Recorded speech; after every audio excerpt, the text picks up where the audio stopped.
go. So, the pink of Westminster on the right of your screen, on the Buckinghamshire station. On the left, the very distinctive yellow and sort of dark brown colours of Shiplake College. Shiplake College won the school's head, shortened race earlier in the season. Westminster finished 4th in that event. Shiplake took the bronze at national schools. Westminster haven't really raced a lot since the school's head, where they finished, I think, in 4th place, but not seeded here, and that's why this race has happened. Shiplake are seeded. Westminster, former winners of this event just recently, really.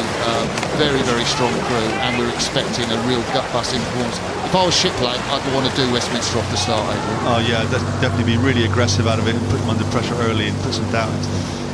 Big, strong boys in the Shiplake crew, a lot of power, really strong rowing programme, Shiplake College. And hello if you're watching Shiplake College at school at the moment, or if you've come down to Henley to watch the race. There we ride with Westminster, shot of George Middleton in the stroke seat, the experienced Henry Jones behind him. And nobody is giving any quarter or asking for it at this stage, Adrian. No, both crews have gone up pretty hard. I think Shiplake are maybe moving into a slightly better rhythm and starting to move away perhaps, but I don't think it's going to be that easy, to be honest. You can see there the Shiplake Cox, Jamie Pond, just looking across and checking that he is moving. He's basically talking down the boat. He's kind of saying, yeah, I've got their 4-man, I've got their 3-man. He wants to really psych his boys up, and they are moving into a really significant advantage, even though it's early on. Yeah, and they seem to be transitioning into a really nice rhythm. They seem to have quite a lot of time in the water, and maybe they're going to be slightly more efficient through this race than Westminster.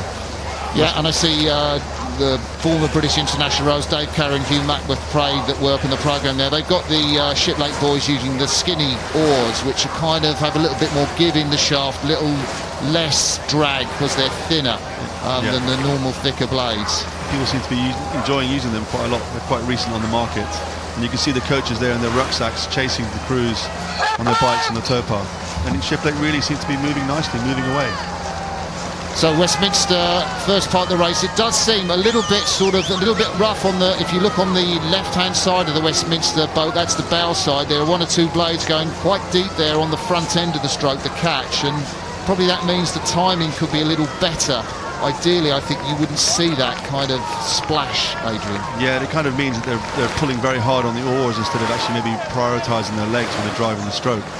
Cameraman's giving us a great shot there. You can see you just want that pink bit covered, and any sort of covering up the loom, you can see a little bit there from George Middleton in the stroke seat. Probably a desire to work a bit hard, get back in the race, and you just lose that split-second timing of the pickup.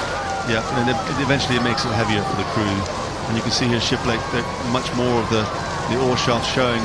You can see there in the nice footage there as well, just the blades covering. Really well drilled. This crew finished 3rd at the national schools behind winners St Paul's and Eton, both of whom are going to race later on today. And they do very well, Shiplake, because it's a much smaller school. They've got a much smaller population to pick from than St Paul's and Eton. And for the 2 coaches to get these kids performing at this level is a great effort. I think, to be fair, there's probably quite a lot to do with getting some scholarships for boys, you know, in the school, because Shiplake's made a decision to really bring rowing on. School close to Henley, the heart of rowing. They've had a lead, and that's an interesting moment of the race now, because Jamie Pond's looked round, and to my money, they've stopped moving, Shiplake. Yeah, I agree. And that's a difficult situation. If this stays like this too long, Westminster are just going to grow in confidence, and it's going to make it difficult for Shiplake to win the race. So Josh Butler, of course, very experienced coach of Westminster. He's rowing here, I think, in the Y-fold event for Sport Imperials. Got a good little 4. Got a challenge coaching this Westminster 8. I think he'll hope that they're going to carry on rowing in this contest, but they are edging back. Shiplake threw it all in off the start. They are rowing well, Shiplake, so, you know, I still think if you're watching, probably you might be favourites to win, but if you're watching from Westminster, we say hi to you in that very famous school, and you watch us at a key point of the race. They've got to move now, Adrian. They have, and I think one of the things about these school crews now, they train so much. These kids are really fit, and they're not going to roll over. You know, if they're still feeling confident, even if they're not rowing quite as efficiently, perhaps, you can't count them out. Alex Green in the 6th seat there on bow side, just a little bit deep in his blade. But, you know, if those boys are still coming back, look at the effort that Henry Jones, he's the experienced man in the 7th seat. You can see him with the glasses on. He's got his mouth open, gasping for air because he needs every single litre of oxygen to power that Westminster 8 back into contention. Yeah, this race has really come up to its billing. Really competitive. Look how powerfully this crew here is using their backs, how hard they're pulling the handle with their upper body, generating a lot of handle speed. That's really good. Yeah, I think they're using the skinny blades too. Shiplake have got that advantage off the start. There's probably about 500 metres or so to go. That's about a minute and a half of rowing. You can see it's close, you can see it's tight. Credit to Shiplake. They've been put under pressure, but that technique hasn't faltered. Nice flat draw, letting the blades breathe at the catch, but Westminster, they're edging ever closer. They've definitely, that middle 1,000, they've really started to get some ground back on Shiplake. Let's just see who can handle the pressure now, really. So do Shiplake have another gear to move away? So there's a nice aerodynamic bow in the Westminster School boathouse. They row down at Putney, the old sort of clasper boathouse used to make wooden boats in the 19th century. Shiplake now under pressure, and there's a look across from William Dolin in the stroke seat of the Shiplake crew. He's really keeping an eye on them, isn't he? Just a bit of concern. Less than a minute to go in this race, Adrian, and still Shiplake have that advantage. Yeah, they look really physical, don't they? I mean, they seem to relax a bit into the rhythm and really pulling hard.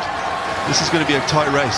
Big finishes from the Westminster crew, but I think Shiplake have got that extra technique, that extra flat advantage. Their blades look smoother, they're locking well, and Westminster have thrown everything at them, the kitchen sink, but it's not been enough. No, and I think Westminster have just got a couple more pips on the rate, and they're just starting to move away. That's been a very mature row from those boys, actually. They have soaked up the Westminster pressure and they have moved out. Westminster gave their all. It was a fantastic match-up. We knew that as soon as the draw came out. Shiplake have shown that they are one of the contenders for the Princess Elizabeth Challenge Cup. They take a nail-biting race ahead of Westminster, the might of Westminster School.